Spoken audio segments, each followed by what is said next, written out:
कराची में माई कोलाची के करीब मैनहोल से 2 खवातीन, एक मर्द और एक बच्चे की लाशें मिली। पुलिस के मुताबिक लाशें 10 से 15 रोज पुरानी थी।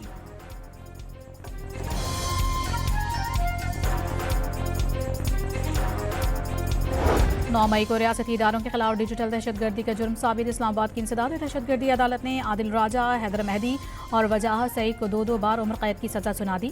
साबिर शाकर, मुईद पीरजादा को भी 2-2 बार उम्र कैद की सजा। शाहीन सहबानी और सैयद अकबर हुसैन भी मुजरिम करार।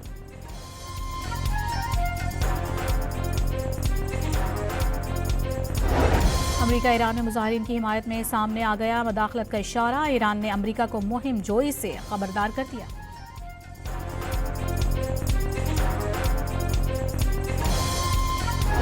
और पंजाब के मुख्तलिफ शहरों में धुंध, मोटरवे M3, M4 और M5 के मुख्तलिफ सेक्शंस ट्रैफिक के लिए बंद।